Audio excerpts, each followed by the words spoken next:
ವಿಚಾರಣೆಯಾಗಿ ಕರ್ನಾಟಕ ಮತ್ತು ಗುಜರಾತ್ಗಳನ್ನು ಪ್ರಸ್ತಾಪಿಸಿದರು ಪ್ರಧಾನಿ ನರೇಂದ್ರ ಮೋದಿ. ದೀಪಾವಳಿ ಸಂದರ್ಭದಲ್ಲಿ ಕೇಂದ್ರ ಸರ್ಕಾರ ಟ್ಯಾಕ್ಸ್ ಕಡಿಮೆ ಮಾಡಿದೆ. ನರೇಂದ್ರ ಮೋದಿ ಘೋಷಣೆ ಮಾಡಿದ ದಿವಸನೇ ಬಸವರಾಜ ಬೊಮ್ಮಾಯಿ ಅವರು ಕೂಡ ರಾಜ್ಯದ ತೆರಿಗೆಯನ್ನು ಕಡಿತ ಮಾಡಿದ್ರು. ಇದರಿಂದ ಕರ್ನಾಟಕಕ್ಕೆ 5,000 ಕೋಟಿ ರೂಪಾಯಿ ಆದಾಯ ಕಡಿಮೆಯಾಗಿದೆ. ಗುಜರಾತ್ ಟ್ಯಾಕ್ಸ್ ಕಡಿಮೆ ಮಾಡಿದ್ದಕ್ಕೆ 3,500 ಇಂದ 4,000 ಕೋಟಿ ರೂಪಾಯಿ ಆದಾಯ ಕಡಿಮೆ ಆಗಿದೆ. ಟ್ಯಾಕ್ಸ್ ಕಡಿಮೆ ಮಾಡದ ರಾಜ್ಯಗಳು 4,500 ಕೋಟಿ ರೂಪಾಯಿಗಳನ್ನು ಜನರಿಂದ ಹೆಚ್ಚುವರಿಯಾಗಿ ಪೆಟ್ರೋಲು ಮತ್ತು ಡೀಸೆಲ್ ಟ್ಯಾಕ್ಸ್ನಲ್ಲಿ ಗಳಿಸಿವೆ.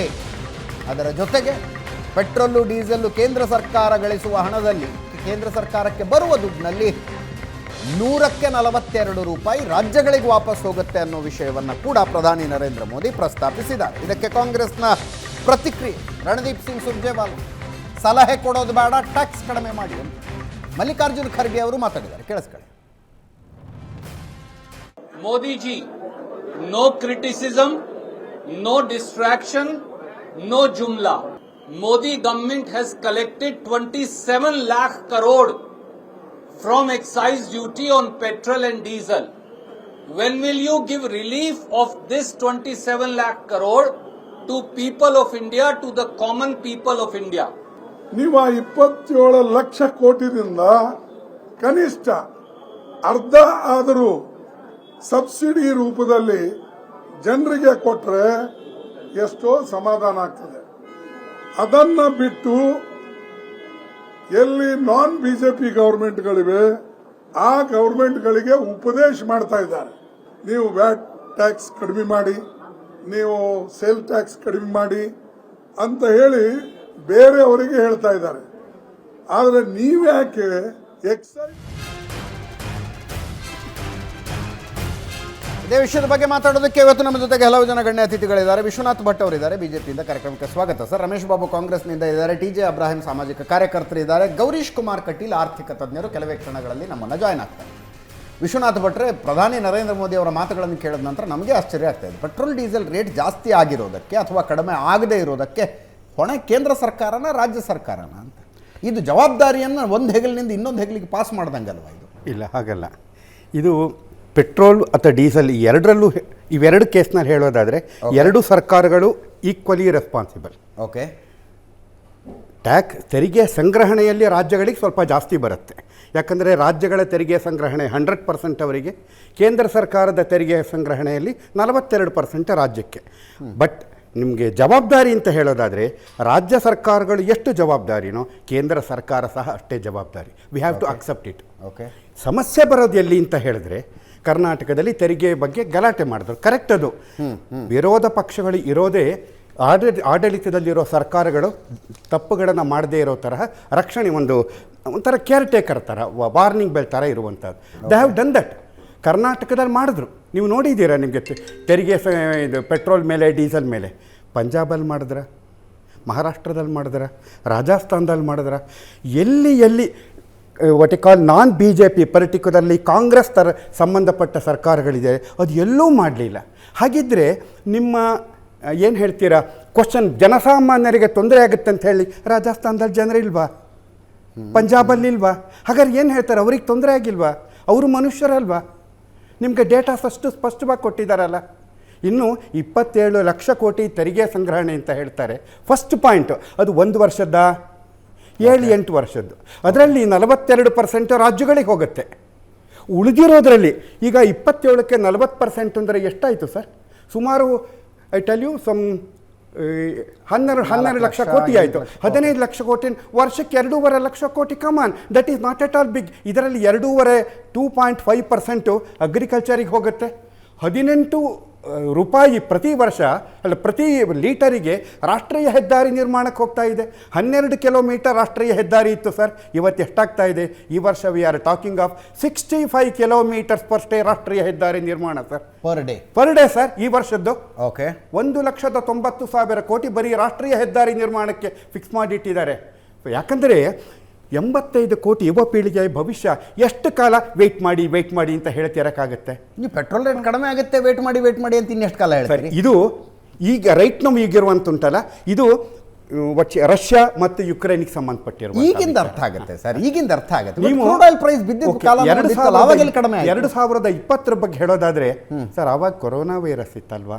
ಯೋಚನೆ ಮಾಡಿ, ಈ ದೇಶದಲ್ಲಿ ಯಾವ ಮಟ್ಟಕ್ಕೆ ಅಂತ ಹೇಳಿದ್ರೆ ತೆರಿಗೆ ಸಂಗ್ರಹಣೆ ಯಾವ ಮಟ್ಟಕ್ಕೆ ಕುಸಿತು ಸರ್? ತೆರಿಗೆ ಸಂಗ್ರಹಣೆ ಇರಲಿಲ್ಲ. ನಂಬ್ತೀರಾ, ಭಾರತ ದೇಶದಲ್ಲಿ GDP ಗ್ರೋತ್ ಎಷ್ಟು ಅಂತ ಹೇಳಿದ್ರೆ -24.5%, 24.9% ಮೈನಸ್. ಇತಿಹಾಸದಲ್ಲೇ ಮೊದಲು ಫಸ್ಟ್ ಕ್ವಾರ್ಟರಲ್ಲಿ. ಇಡೀ ವರ್ಷಕ್ಕೆ ಹೇಳೋದಾದರೆ -7% ಡಿ ಗ್ರೋತ್ ಭಾರತ ದೇಶದಲ್ಲಿ. ಅಂಥ ಸಂದರ್ಭದಲ್ಲಿ ಬರೋತಿರೋದು ಒಂದನೇ, ಅದನ್ನು ಯಾವ ಸರ್ಕಾರ ಸರ್? ಇನ್ಫ್ಯಾಕ್ಟ್ ಕಾಂಗ್ರೆಸ್ ಮಾಡಿದ್ರೂ ಸಹ BJP ಅದಕ್ಕೆ ಬೆಂಬಲ ಕೊಡಬೇಕಾಗಿತ್ತು, ಕ್ರಿಟಿಸೈಸ್ ಮಾಡುವಂಥದ್ದಲ್ಲ ಅನಿಸುತ್ತೆ ನನಗೆ. ನಾನು ಹೇಳಕ್ಕೆ ಹೊರಟಿರೋ ವಿಚಾರ ಬೇರೆ ಸರ್. ಇದು ಒಂದು ಮಾತ್ರ ನಾವು ಯೋಚನೆ ಮಾಡಬೇಕಾದ ಸಾರಾಂಶವನ್ನು ನಾವು ತೆಗೆದುಕೊಳ್ಬೇಕು. ಅಂದರೆ ಉದ್ದೇಶ ಏನು ಅಂತ ನಾನು ಹೇಳಕ್ಕೆ, ಐ ಥಿಂಕ್ ಬೇರೆಯವರು ಮಾತಾಡೋದಿದ್ದರೆ will talk about it later. ನೀವು ಹೇಳುವಂಥದ್ದು ಹೌದು, ರೇಟ್ ಜಾಸ್ತಿ ಆಗಿದೆ, ಬಟ್ ಖರ್ಚು ಕೂಡ ಅಷ್ಟೇ ಇದೆ. ಅಭಿವೃದ್ಧಿ ಕಾರ್ಯಗಳ ಮೇಲೆ ಖರ್ಚು ಆಗ್ತಾ ಇದೆ, ತುಂಬ ಜಾಸ್ತಿ ಆಗಿದೆ ಸರ್. ರಮೇಶ್ ಬಾಬು ಅವರೇ, ಮಹಾರಾಷ್ಟ್ರ 52.5 ರೂಪಾಯಿ ಸರ್ ಟ್ಯಾಕ್ಸು, ತೆಲಂಗಾಣ 51 ರೂಪಾಯಿ 60 ಪೈಸೆ, ಆಂಧ್ರ 52 ರೂಪಾಯಿ 40 ಪೈಸೆ, ತಮಿಳುನಾಡು ಕರ್ನಾಟಕ ಹೆಚ್ಚು ಕಡಿಮೆ ಅಷ್ಟೇ ಇದೆ, ಕೇರಳ 50 ರೂಪಾಯಿ 20 ಪೈಸೆ, 54 ರೂಪಾಯಿ ತನಕ ಟ್ಯಾಕ್ಸ್ ಇದೆ ನಮ್ಮಲ್ಲಿ. ಈ ದೇಶದಲ್ಲಿ ಓಕೆ, ಕೇಂದ್ರದಲ್ಲಿ ಅಧಿಕಾರಕ್ಕೆ ಬಂದಂಥ ಭಾರತೀಯ ಜನತಾ ಪಕ್ಷ 2014ರಲ್ಲಿ ಅದಕ್ಕೆ ಮುಂಚೆ ನಡೆದಂಥ ಹೋರಾಟಗಳಲ್ಲಿ ಬೆಲೆ ಏರಿಕೆಯ ವಿಷಯ ಇಟ್ಕೊಂಡು ಭಾಳ ದೊಡ್ಡ ಮಟ್ಟದ ಹೋರಾಟವನ್ನು ಮಾಡ್ತು.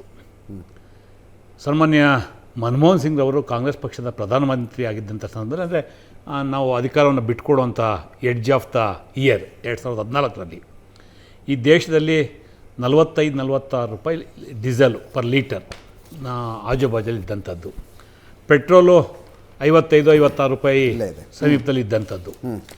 ಅದೇ ರೀತಿ ಡಾಲರ್ ಬೆಲೆ 61 ರೂಪಾಯಿ 62 ರೂಪಾಯಿ ಇತ್ತು. ಗ್ಯಾಸು ಪರ್ ಸಿಲಿಂಡ್ರು 450ರಿಂದ 50 ರೂಪಾಯಿ 500 ರೂಪಾಯಿವರೆಗೂ ಇತ್ತು. ಇವತ್ತು ನಿಮ್ಮ ಆಡಳಿತದ ಕೊನೆಯ ದಿವಸ ಪೆಟ್ರೋಲ್ 74 ರೂಪಾಯಿ 7 ಪೈಸೆ ಇತ್ತು, 2000 ಕೊನೆಯ ದಿವಸ. ಬಟ್ ಆ ಇಯರಲ್ಲಿ ಇದ್ದಂಥದ್ದು ಡೀಸೆಲ್ 55 ರೂಪಾಯಿ 49. ಎಸ್, ಅವತ್ತಿನದಕ್ಕೆ ದಯಮಾಡಿ ಅದನ್ನು ಹೇಳ್ಬಿಡಿ. ಬ್ಯಾರಲ್ ರೇಟ್ ಏನಿತ್ತು crude oil? Okay please quote it. 110 ಏನೋ ಇತ್ತು, $110 ಏನಿತ್ತು ಪರ್ ಬ್ಯಾರಲ್ಲು. ಇವತ್ತು ಬ್ಯಾರಲ್ ರೇಟು ಇವತ್ತು ಆ್ಯಸ್ ಆನ್ ಟುಡೇ ನನಗೆ ಗೊತ್ತಿಲ್ಲ, ಭಾರತೀಯ ಜನತಾ ಪಕ್ಷದ ಸರ್ಕಾರ ಸಂದರ್ಭದಲ್ಲಿ $42, $43, $50, $60 ಈ ಆಜುಬಾಜಲ್ಲಿತ್ತು. ಅಂದರೆ UPA ಸರ್ಕಾರ ಇದ್ದಂಥ ಸಂದರ್ಭದಲ್ಲಿ ಇದ್ದಂತಹ ದರಕ್ಕಿಂತ ಅರ್ಧ ಪಟ್ಟು ಕಡಿಮೆ ಆಯಿತು. ಇಟ್ ಮೀನ್ಸ್ ಏನು ಡೀಸೆಲ್ ರೇಟ್ ಆವತ್ತಿತ್ತೋ ಅದಕ್ಕೆ ಅರ್ಧ ಬೆಲೆಗೆ ಮಾರಾಟ ಆಗಬೇಕಾಯಿತು. ಆದರೆ ಇದು ಉಲ್ಟಾ, ಇಲ್ಲಿ ಡಬಲ್ ಆಯಿತು, ಟ್ರಿಬಲ್ ಆಯಿತು. ಅದಿರಲಿ ಒಂದು ಕಡೆ. ನನಗೆ ಆಶ್ಚರ್ಯ ಆಗೋಂಥದ್ದು, ಇವತ್ತು ಪ್ರಧಾನಮಂತ್ರಿಗಳು ಮಾತಾಡ್ತಾ ಫೆಡರಲ್ ವ್ಯವಸ್ಥೆ ಬಗ್ಗೆ ಕೋಟ್ ಮಾಡಿ ಮಾತಾಡಿದ್ದಾರೆ. ಮತ್ತು ನನ್ನ ಸ್ನೇಹಿತರು ಮಾತಾಡ್ತಾ ಕಾಂಗ್ರೆಸ್ ಸರ್ಕಾರಗಳು ಮಾಡಿಲ್ಲ ಅಂತೇಳಿ ಅವರೇ ಹೇಳ್ತಾ ಇದ್ದಾರೆ. ಈ ದೇಶದಲ್ಲಿ 2 ರಾಜ್ಯದಲ್ಲೋ 3 ರಾಜ್ಯದಲ್ಲೇ ಕಾಂಗ್ರೆಸ್ ಪಕ್ಷ ಇದೆ ಅಂತ ಹೇಳ್ತಾ ಇದೆ. ಅದೊಂದು ಕಡೆ ಇರಲಿ. ಪ್ರಶ್ನೆ ಕಾಂಗ್ರೆಸ್ ಇದೆಯೋ BJP ಇದೆಯೋ ಸ್ಥಳೀಯ ಪ್ರಾದೇಶಿಕ ಪಕ್ಷಗಳಿದೆಯೋ ವಿಚಾರ ಅಲ್ಲ. ನಮ್ಮ ದೇಶದಲ್ಲಿ GST ವ್ಯವಸ್ಥೆ ಬಂದ ನಂತರ ಇಡೀ ತೆರಿಗೆ ಸಂಗ್ರಹದ ವ್ಯವಸ್ಥೆ ಸಮಗ್ರವಾಗಿ ಬದಲಾವಣೆ ಆಗಿದೆ. ಅದು ನೀವು ಕೇಳ್ಬೋದು GST ಯಾರು ಕೊಡುಗೆ ಅಂತೇಳಿ. It was the contribution of the Congress UPA government, no doubt in that. ಇದೇ ಮೋದಿರವರು ಗುಜರಾತ್ ಮುಖ್ಯಮಂತ್ರಿ ಆಗಿ GST ತರ್ತೀವಿ ಅಂತಂದ ಸಂದರ್ಭದಲ್ಲಿ ಪ್ರಬಲವಾಗಿ ವಿರೋಧ ಮಾಡಿದ ಸಾಲುಗಳಲ್ಲಿ ಅಗ್ರ ಪಂಕ್ತಿಯಲ್ಲಿ ಇದ್ದಂಥವರು ಸನ್ಮಾನ್ಯ ಮೋದಿರವರು. ಅದಾಯಿತು, ಇವತ್ತು ಪ್ರಧಾನಿ ಯಾರು GST ಅಕ್ಸೆಪ್ಟ್ ಆಯಿತು, ಕಾಂಗ್ರೆಸ್ ಸಪೋರ್ಟ್ ಆಯಿತು, ಪ್ರಶ್ನೆ ಬೇರೆ. GST ವ್ಯವಸ್ಥೆ ಬಂದ ನಂತರ ರಾಜ್ಯಗಳು ತೆರಿಗೆ ಸಂಗ್ರಹ ಮಾಡೋದಕ್ಕೆ ಲಿಮಿಟೆಡ್ ಸ್ಕೋಪ್, ಕೇವಲ 4-5 ಬಾಬಲ್ ಮಾತ್ರ ಅವರು ತೆರಿಗೆ ಸಂಗ್ರಹ ಮಾಡೋದಕ್ಕೆ ಅವಕಾಶವನ್ನು ಕೊಟ್ಟು ಮೇಜರ್ ಸಂಗ್ರಹವನ್ನು ಸೆಂಟ್ರಲ್ ಗೌರ್ಮೆಂಟ್ ಇಟ್ಕೊಂಡಿದೆ. ಇವತ್ತು ಅವ್ರು ಹೇಳ್ತಾ ಇದ್ದಾರೆ 42% ರಾಜ್ಯಗಳು ಕೊಡ್ತೀವಿ ಅಂತೇಳಿ. ತಪ್ಪು. ನೀವು ಇಡೀ ಒಕ್ಕೂಟ ವ್ಯವಸ್ಥೆಗೆ ದೋಖಾ ಮಾಡುವಂಥ ಮಾತನ್ನು ಹೇಳ್ತಾ ಇದ್ದೀರಾ. ಸೆಂಟ್ರಲ್ 40% ಇಟ್ಕೊಂಡು 60% ಸ್ಟೇಟ್ಗಳು ಕೊಡಬೇಕು. ಇದು ಫೆಡರಲ್ ಸಿಸ್ಟಮ್. ನಿಮಗೆ ಬರ್ತಾ ಇರೋ ತೆರಿಗೆ ನಿಮ್ಮದಲ್ಲ, ಅದು ರಾಜ್ಯಗಳದು. ಇವತ್ತು GST ಕರ್ನಾಟಕ 3-4ನೇ ಸ್ಥಾನದಲ್ಲಿದೆ GST ಕಲೆಕ್ಷನ್ನಲ್ಲಿ. At the same time Karnataka ರಾಜ್ಯನ ಉದಾಹರಣೆ ಕೊಡ್ತಾ ಇದ್ದೀನಿ. ಕರ್ನಾಟಕದಲ್ಲಿ ಸರ್ಕಾರ ಯಾವುದೇ ಇರಲಿ ಉದಾಹರಣೆ ಕೊಡ್ತಾ ಇದ್ದೀನಿ. ಇನ್ ಟರ್ನ್ ಕರ್ನಾಟಕಕ್ಕೆ ಬರ್ತಾ ಇರ್ತಕ್ಕಂಥ ಗ್ರಾಂಟು ನೀವು ಗುಜರಾತಿಗೆ ಕೊಟ್ಕೋತೀರಾ, ನಿಮ್ದು ಯಾವುದೋ UP ಕೊಟ್ಕೋತೀರಾ, ಇನ್ನೆಲ್ಲೆಲ್ಲೋ ದೊಡ್ಡ ಮಟ್ಟದಲ್ಲಿ ಕೊಟ್ಕೊಂಡು ಕರ್ನಾಟಕಕ್ಕೆ ನ್ಯಾಯಯುತವಾಗಿ ಕೊಡಬೇಕಾದಂಥ ಪಾಲನ್ನು ಸಹ ಕೊಡೋದಿಲ್ಲ. ಇವತ್ತು ಸಹ ಸುಮಾರು 12,000 ಕೋಟಿ ರೂಪಾಯಿಗಳನ್ನ ಹೆಚ್ಚು ಹಣ ಅನುದಾನಗಳು ಕರ್ನಾಟಕ ರಾಜ್ಯಕ್ಕೆ ಬರಬೇಕಾಗಿದೆ. ಇವತ್ತು ನೀವು ಕೇಂದ್ರ ಇರ್ತಕ್ಕಂಥದ್ದು, ಒಕ್ಕೂಟ ಇರ್ತಕ್ಕಂಥದ್ದು ಅಧಿಕಾರ ಚಲಾವಣೆ ಮಾಡೋದಕ್ಕೆ ಅಲ್ಲ. ಯಾರು ಸಂವಿಧಾನದ ರಚನಾಕಾರರಿದ್ದಾರೆ, ರಾಜ್ಯಗಳಿಗೆ ಏನು ಹಕ್ಕಿದೆ, ಕೇಂದ್ರಕ್ಕೇನಿದೆ, ಎರಡು ಸಮಾನಾಂತರವಾಗಿ ಏನು ಹೊಂದಾಣಿಕೆ ಮಾಡ್ಕೋಬೇಕು, ಯಾವ್ಯಾವ ಬಾಬಲ್ಲಿ ತೆರಿಗೆಯನ್ನು ವಿಧಿಸಬೇಕು, ಯಾವ್ಯಾವ ವಿಷಯಗಳಲ್ಲಿ ರಾಜ್ಯ ಹಕ್ಕನ್ನು ಚಲಾಯಿಸಬೇಕು ಅಂತೇಳಿ ಅವತ್ತೇ ನಿರ್ದಿಷ್ಟ ಮಾಡಿದ್ದಾರೆ. ಅದಕ್ಕೆ ವ್ಯತಿರಿಕ್ತವಾಗಿ ಸಂವಿಧಾನ ತಿದ್ದುಪಡಿ ಮಾಡಿ GST ತಂದು GST ಕೌನ್ಸಿಲ್ ಮಾಡಿದ್ದೀರಾ. ಕೇಂದ್ರ ಸರ್ಕಾರದ ಆರ್ಥಿಕ ಸಚಿವರು ಅಥವಾ ಪ್ರಧಾನಮಂತ್ರಿಗಳು ಆ ಕೌನ್ಸಿಲ್ ಚೇರ್ಮನ್ ಆಗಿರ್ತಾರೆ. ಎಲ್ಲ ರಾಜ್ಯಗಳು ಪ್ರತಿನಿಧಿಗಳು ಅಲ್ಲಿ ಮೆಂಬರ್ ಆಗಿರ್ತಾರೆ. ಪ್ರಶ್ನೆ ಇರ್ತಕ್ಕಂಥದ್ದು GST ತಂದಂಥ ಸಂದರ್ಭದಲ್ಲಿ ಇಲ್ಲೇನೋ ಲೋಪಗಳು ಬಂದರೆ ಅದನ್ನು ಸರಿಪಡಿಸಬೇಕು ಅಂತ ಇತ್ತು. ಒಂದು, GSTನಲ್ಲಿ ಪ್ರಪೋರ್ಷನೇಟ್ ಆಗಿ ನೀವೇನು ತೆರಿಗೆ ಸಂಗ್ರಹ ಮಾಡ್ತಾ ಇದ್ದೀರಾ ಅದನ್ನು ರಾಜ್ಯಗಳಿಗೆ ಹಂಚಿಕೆ ಮಾಡ್ತಾ ಇಲ್ಲ. ಆ ಪ್ರಪೋರ್ಷನ್ ಪ್ರಕಾರ ಬರ್ತಿಲ್ಲ ಅಂತ ಕೊಡ್ತಾ ಇಲ್ಲ, ಯಾವ ರಾಜ್ಯಕ್ಕೂ ಕೊಡ್ತಾ ಇಲ್ಲ. ನನಗೆ ಈ ವಾದವನ್ನು ತುಂಬ ಸಲ ಕೇಳಿಸ್ಕೊಂಡಿದ್ದೀನಿ. ನನಗೆ ಇದ್ರ ಬಗ್ಗೆ ನನ್ನದೇ ಆದಂಥ ಪ್ರಶ್ನೆಗಳಿದೆ. ಬೆಂಗಳೂರಿನವ್ರು ಕೊಟ್ಟಿರೋ ಟ್ಯಾಕ್ಸ್ನಲ್ಲಿ ಯಾದಗಿರಿನ ಯಾಕೆ ಉದ್ಧಾರ ಮಾಡಬೇಕು, ಚಾಮರಾಜನಗರನ ಯಾಕೆ ಉದ್ಧಾರ ಮಾಡಬೇಕು ಅಂತ ಯಾರು ಕೇಳಿದ್ರೆ ಏನು ಹೇಳೋದಕ್ಕಾಗತ್ತೆ ನಮಗೆ? Exactly agri. ಒಂದೇ ನಿಮಿಷ ಉತ್ತರ ಕೊಡ್ತೀನಿ. ಕರ್ನಾಟಕದಲ್ಲಿ ರಾಜ್ಯದಲ್ಲಿ ತೆರಿಗೆ ಸಂಗ್ರಹ ಆದಾಗ ನೀವು ಯಾದಗಿರಿಗೆ ಯಾಕೆ ಕೊಡ್ಬೇಕಂದ್ರೆ, ಯಾರು ಡೌನ್ ಟರ್ಡನ್ ಅಂದ್ರೆ ಅವ್ರು ಯಾರು ನಿಶ್ಯಕ್ತರಿದ್ದಾರೆ ಅವ್ರಿಗೆ ಶಕ್ತಿ ತುಂಬುವಂತ ಕೆಲಸವನ್ನ ರಾಜ್ಯ ಸರ್ಕಾರ ಮಾಡಬೇಕು.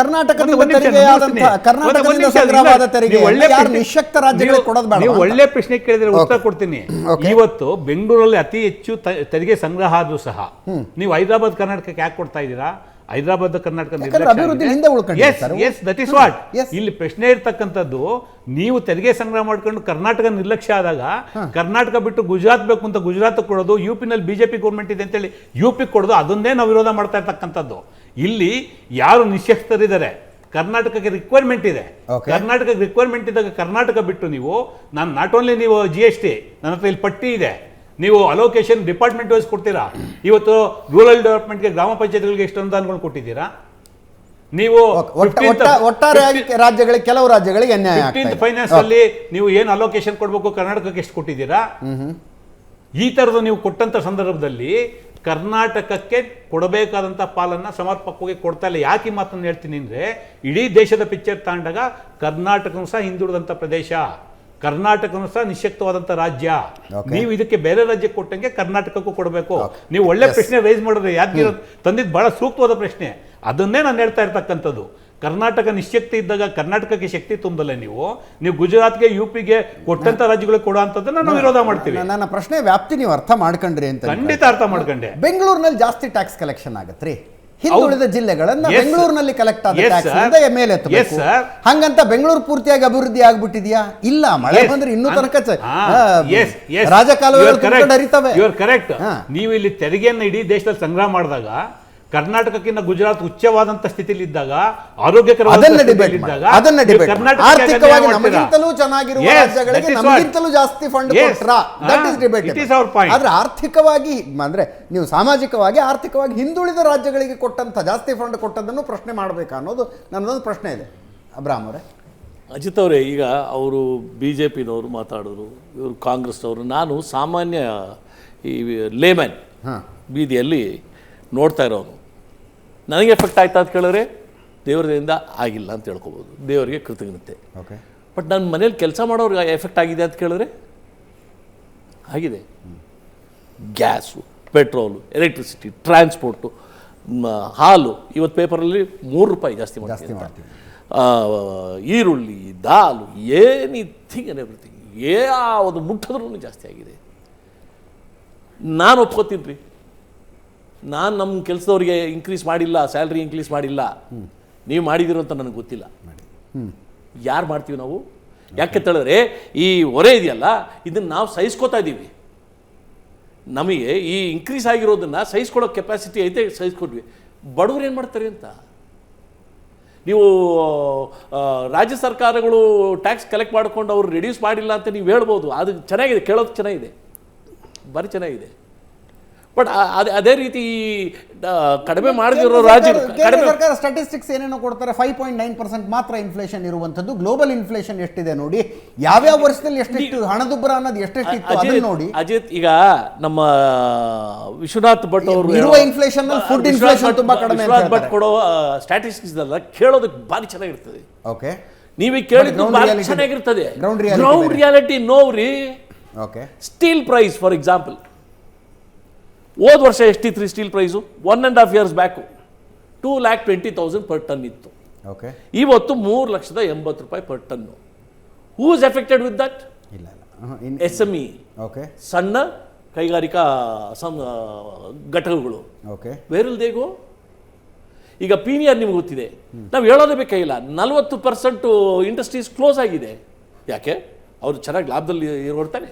ಯಾಕಂದ್ರೆ ನಾವು ಎಲ್ಲ ರೆಡ್ಯೂಸ್ ಮಾಡಿದ್ದೀವಲ್ಲ, ಇಲ್ಲಿ ಪೆಟ್ರೋಲ್ ರೆಡ್ಯೂಸ್ ಮಾಡಿದ್ದೀವಲ್ಲ, ಬೇರೆ ರಾಜ್ಯಗಳು ಮಾಡಲಿಲ್ಲ. ಬೇರೆ ರಾಜ್ಯಗಳು ಮಾಡದೇ ಇದ್ದಾಗ ಅದು ಎಲ್ಲಿ ಬಂದಿದೆ ದುಡ್ಡು ಅಂತ ಕೇಳಿದ್ರೆ, ನಾನು ಡೆಲ್ಲಿನೂ ಕೊಡ್ತೀನಿ, ಆಂಧ್ರನೂ ಕೊಡ್ತೀನಿ. ಅದು ಯಾಕೆ ಇಲ್ಲಿ ಆಗ್ತಾ ಇಲ್ಲ? ಓಕೆ ಡೆಲ್ಲಿಯಲ್ಲಿ ಆಗಿದ್ದು ಇಲ್ಲಿ ಯಾಕೆ ಆಗ್ತಾ ಇಲ್ಲ? ಆಂಧ್ರಲ್ಲಿ ಮಾಡಿದ್ದು ಇಲ್ಲಿ ಯಾಕೆ ಮಾಡೋಕ್ಕಾಗ್ತಾ ಇಲ್ಲ? ವಿಚ್ ಮೀನ್ಸ್ ಅವರು ಆ ದುಡ್ಡನ್ನ ನಾವು ರೆಡ್ಯೂಸ್ ಮಾಡಲಿಲ್ಲ, ಬಟ್ ಆ ದುಡ್ಡನ್ನು ತಗೊಂಡು ನಾವು ಬಳಸ್ಕೊಂಡಿದ್ದೀವಿ. ಏನಾಯ್ತು? ವಾಟ್ ಹ್ಯಾಪನ್ ಟು ದಿ, ನಾನು ಬೇರೆ ರಾಜ್ಯಗಳ ಬಗ್ಗೆ ಮಾತಾಡಲ್ರಿ, ನಾನು ನಮ್ಮ ರಾಜ್ಯದ ಬಗ್ಗೆನೇ ಮಾತಾಡ್ತೀನಿ. Where is the money? Okay collect ಆಗಿರೋ ದುಡ್ಡಾದ್ರೂ ಎಲ್ಲಿ? ಕಲೆಕ್ಟ್ ಮಾಡೋದು ಎಲ್ಲೋಗಿದೆ? Okay. ನೀವೇನ್ ಕೇಳ್ತೀರ? ಲೆಕ್ಕ ದಿನನಿತ್ಯ ಕೊಡ್ತಾರಲ್ಲ ಅಲ್ಲ ಲೆಕ್ಕ ಕೊಡ್ತಾರೆ. ಈಗ ಲೆಕ್ಕ- ಮನಮೋಹನ್ ಸಿಂಗ್ ಸರ್ಕಾರ ಲೆಕ್ಕ ಇದ್ದಾಗ ಒಂದ್ ದಿನಕ್ಕೆ ಚೆನ್ನಾಗಿದೆ. 12 ಕಿಲೋಮೀಟರ್ ಹೈವೇ ಮಾಡ್ತಿದ್ರು, ನಾವು 65 ಕಿಲೋಮೀಟರ್ ಮಾಡ್ತಾ ಇದೀವಿ. ಈಗ ಅಂತಾರೆ. 65 ಲೆಕ್ಕ ಅಲ್ವಾ ಅದು? ನೀವು ಒಂದು ಲೆಕ್ಕ ಒಂದು ಇದು India is the third biggest ಈಗ ಈ 65 ಕಿಲೋಮೀಟರ್ ಅವ್ರಿಗೆ ಕೇಳಿ ಹೆಂಗೆ ಅಂತ ಲೆಕ್ಕಾಚಾರ. ಹೆಂಗೆ 65 ಕಿಲೋಮೀಟ್ರು, 1 ಕಿಲೋಮೀಟರ್ ಅಂತ ಹೇಳಿದಾಗ 4 ಟ್ರ್ಯಾಕ್ ಇದೆಯಲ್ಲ, 4 ಸೇರಿದ್ರೆ ಒಂದಲ್ಲ, 4 ಟ್ರ್ಯಾಕ್ ಇಂದ 1, 2, 3, 4 ಸೇರಿದ್ರೆ 4. ಪ್ರಪಂಚ ಅಂಗಳಿಯತ್ತ ಭಾರತ ಮಾತ್ರ ಅಂಗಳಿಯತ್ತ ಅಂತ ನನ್ ಇದು ಪ್ಲೀಸ್ ಪ್ರಪಂಚ ಅಳಿಯತ್ತ ಭಾರತ ಮಾತ್ರ ಅಂಗಳಿ ಅಲ್ಲ. ಭಾರತದಲ್ಲಿ ಹಂಗೆ ಹೇಳ್ತದೆ, ಪ್ರಪಂಚದಲ್ಲಿ ಇಲ್ವಾ? ಪ್ರಪಂಚದಲ್ಲಿ ಹಂಗಿಲ್ಲ. ಓಕೆ 1 ಕಿಲೋಮೀಟರ್ 1 ಕಿಲೋಮೀಟರ್, ಅದು 4 ಲೇನ್ ಇರ್ಬೋದು, 6 ಲೇನ್ ಇರ್ಬೋದು. ಬಟ್ ನಾವು 6 ಲೇನ್ ಹಾಕ್ಬಿಟ್ಟು ಅದನ್ನ ಏನ್ ಮಾಡ್ತೀವಿ, 1, 2, 3, 4, 5, 6 ಸೇರ್ತಾ ಇದೀವಿ. ಸೊ ನಮ್ಗೆ ಕೇಳಿಸಿದಾಗ 65 ಕಿಲೋಮೀಟರ್ ಅಲ್ಲ, ಅದು ಡಿವೈಡೆಡ್ ಬೈ 4. ಓಕೆ ಅವ್ರು ಇಲ್ಲ ಅಂತ ಹೇಳಿ, ಇಲ್ಲ ಅಂತ ಹೇಳಿ, ದಟ್ ಇಸ್ ದಿ ನಾವು ಈ ಫಿಗರ್ಸ್ ನೋಡಿ ಖುಷಿ ಆಗ್ತಾ ಇದೀವಿ. ಆ ಫಿಗರ್ಸ್ ವಾಟ್ಸಪ್ಪಲ್ಲಿ ಬಂದಾಗ ಏನು ಖುಷಿ ಆಗ್ತದೆ, ಬಟ್ ಹೊಟ್ಟೆ ಪಾಡೋನಿಗೆ ಓಕೆ ಓಕೆ ಎಸ್ ಹೇಳ ನಂಬರ್ಸ್ ಇನ್ನೊಂದು 5.9 ಇನ್ಫ್ಲೇಷನ್. ಸರ್, ಸರ್, ನಾನು ಅಮೆರಿಕದ ಇನ್ಫ್ಲೇಷನ್ ರೇಟ್ ನೋಡ್ತೀನಿ, ಗಾಬರಿ ಆಗ್ತಾ ಇದೆ, 7% ಜಾಸ್ತಿ ಹೋಗಿದೆ. ಮೊನ್ನೆ ಇನ್ಯಾರೋ ಅದ್ರ ಜೊತೆ ಇನ್ನೊಂದು ಮುಖ್ಯವಾಗಿ 94-95 ಇಸ್ವಿಯಲ್ಲಿ 12-13% ತನಕ ಅಜಿತ್ ಒಂದು ಬಿಸಾಬಿಡ್ತು. ಫುಡ್ ಇನ್ಫ್ಲೇಷನ್ ಕಡಿಮೆ ಇದೆ ಅಂತ ಹೇಳ್ತೀರಿ ನೀವು. ಅಜಿತ್ ಒಂದು ವಿಷಯ ಬಿಸಾಬಿಡ್ತು. ಇದ್ರ ಜೊತೆ ಇನ್ನೊಂದು ಏರಿಕೆ ಆಗ್ತಾ ಇದೆ ನಮ್ಮಲ್ಲಿ, ಏನು ಭಾರಿ ಏರಿಕೆ ಆಗ್ತಾ ಇದೆ, ಎಲ್ಲಿ ನೋಡಿದ್ರು ಏರಿಕೆ ಆಗ್ತಾ ಇದೆ. ಏನು? ಭ್ರಷ್ಟಾಚಾರ. ಓಕೆ 10% ಇತ್ತು. ನೀವು ಕೇಳಿ ನೋಡಿ, ನೀವು ಪರ್ಸನಲಾಗಿ ಕಾಂಟ್ರಾಕ್ಟರ್ಸ್ ಕೇಳಿ ನೋಡಿ, 5%, 10%, 15 ಹೋಯ್ತು. ಈ ಸರ್ಕಾರ ಬಂದಾಗ 15 ಆಯಿತು, ಇನ್ನು ನೆಕ್ಸ್ಟ್ ಸರ್ಕಾರ ಬಂದಾಗ 20 ಆಯಿತು, ಇವತ್ತು 40. ಈ ಆಡಿಟರ್ಸ್ ಕೇಳಿದ್ದೀರಾ? ಆಡಿಟರ್ಸು ಸರ್ಕಾರದ್ದು ಇದನ್ನ ಆಡಿಟ್ ಮಾಡಬೇಕಲ್ಲ, ಅವರಿಗೆ ಆಡಿಟಿಂಗ್ ಕೆಲಸ ಕೊಡ್ಬೇಕಾದ್ರೆ ಅದ್ರಲ್ಲಿ ಕಮಿಷನ್ ತಗೋತಾ ಇದ್ದಾರೆ ರೀ 20%. ಆಡಿಟರ್ಸು 20% ಕೊಡೋ ಮಟ್ಟಕ್ಕೆ ಬಂದ್ಬಿಟ್ಟಿದೆ. ಯಾವ ಜಾಗದಲ್ಲಿ ಹೋಗಿ ನೀವು ಒಂದು ವಿಷಯ ಆದ್ಮೇಲೆ ಒಂದು ವಿಷಯಕ್ಕೆ ಹೋಗೋಣ ಸರ್. ನಾನು ಉತ್ತರ ಹೇಳ್ತೀನಿ ಸರ್.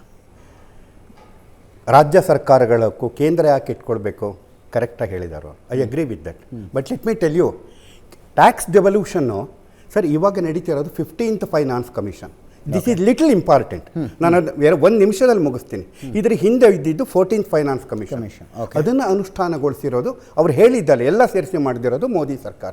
13 ಫೈನಾನ್ಸ್ ಕಮಿಷನ್ ಅಂದರೆ ವಿತ್ತ ಇದ್ರ 13 ಫೈನಾನ್ಸ್ ಕಮಿಷನ್ಗಳನ್ನು ಇಂಪ್ಲಿಮೆಂಟ್ ಮಾಡಿದ್ದು ಯಾರು ಹೇಳಿ? ಕಾಂಗ್ರೆಸ್ ಸರ್ಕಾರಗಳು. ಎಷ್ಟು ಸಹ ರಾಜ್ಯಗಳಿಗೆ ಟ್ಯಾಕ್ಸ್ ಡೆವಲ್ಯೂಷನ್? 32%. ಬಿಲೀವ್ ಮೀ, 32% ಮಾತ್ರ. ಮೋದಿ ಸರ್ಕಾರ ಅಧಿಕಾರಕ್ಕೆ ಬಂದ ನಂತರ ಇನ್ನು 1 ಬಿಗ್ ಶಾಟ್ ಇವರೇ ಅಬ್ರಾಹಂ ಅವರೇ 42%ಗೆ ಏರಿಸಿದ್ರು. ಇಲ್ಲ ಅಂತ ಹೇಳಿ 42%. ಹಿಂದಿನ ಸಲ ಎಷ್ಟು ಗೊತ್ತಾ? 1.5%. ಅದ್ರ ಹಿಂದಿನ ಸಲ 5 ವರ್ಷದಿಂದ 1%. ಅದ್ರ ಹಿಂದೆ ವರ್ಷದಿಂದ ವರ್ಷಕ್ಕೆ ಇಲ್ಲ, ರಾಜ್ಯದ ಶೇರ್ ಜಾಸ್ತಿ ಆಗಿದೆ. ಫೈನಾನ್ಸ್ ಕಮಿಷನ್ಗೆ 5 ವರ್ಷ ಅವಧಿ. ಓಕೆ, ರಾಜ್ಯದ ಶೇರ್ ಜಾಸ್ತಿ ಆಗಿದ್ದನ್ನು ರಾಜ್ಯ ಸರ್ಕಾರಗಳದ್ದು. ಓಕೆ, 11ನೇ ಫೈನಾನ್ಸ್ ಕಮಿಷನ್ ಅಲ್ಲಿ ಎಷ್ಟಿತ್ತು? 12ರಲ್ಲಿ 1% ಜಾಸ್ತಿ ಆಯಿತು, 13ರಲ್ಲಿ 1.5% ಜಾಸ್ತಿ ಆಯಿತು.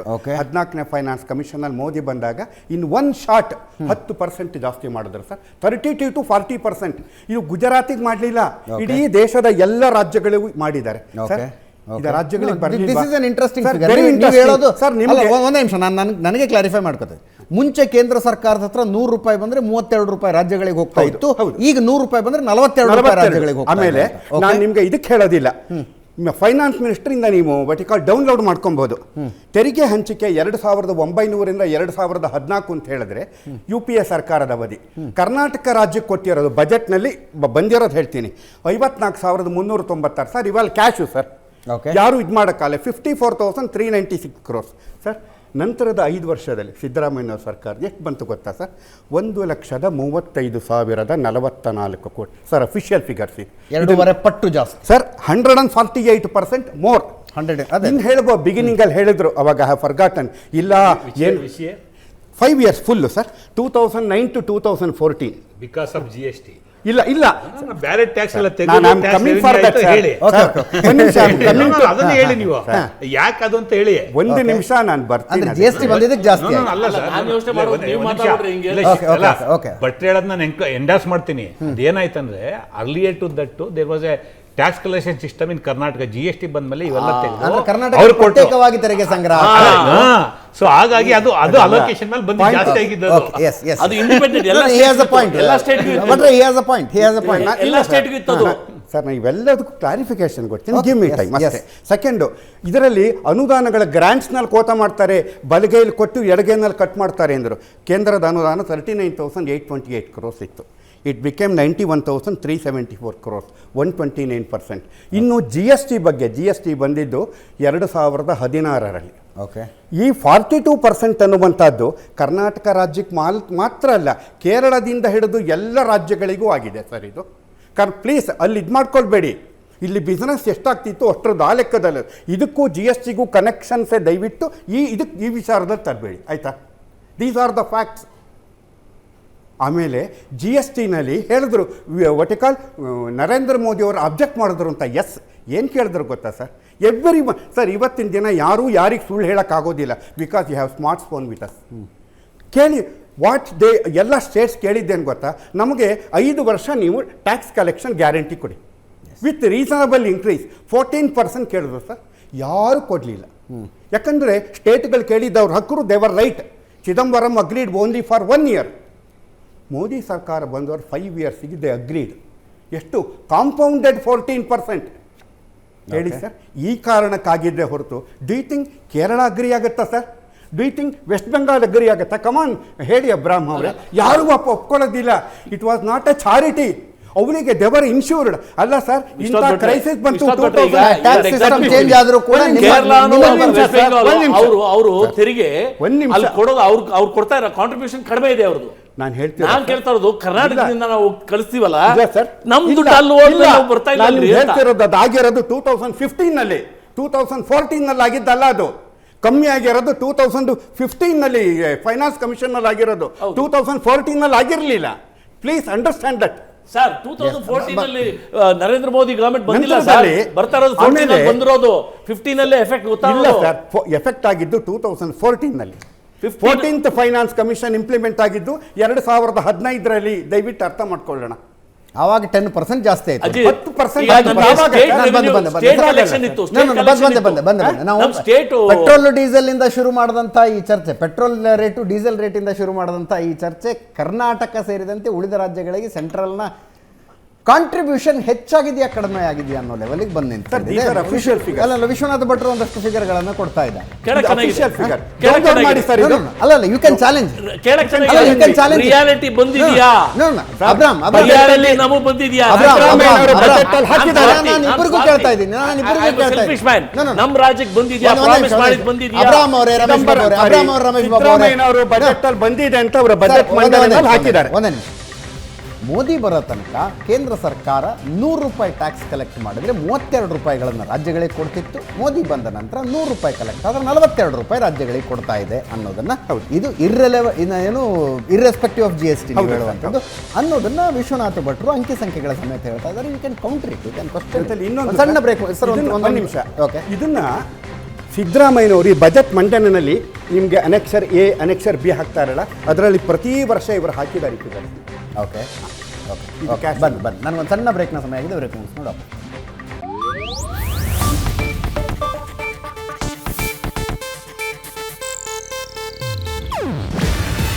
ಇದು ಏಷ್ಯಾನೆಟ್ ನ್ಯೂಸ್ ನೆಟ್ವರ್ಕ್ ಪ್ರಸ್ತುತಿ. ನೀವು ನೋಡ್ತಿದ್ದೀರಾ ಏಷ್ಯಾನೆಟ್ ಸುವರ್ಣ ನ್ಯೂಸ್.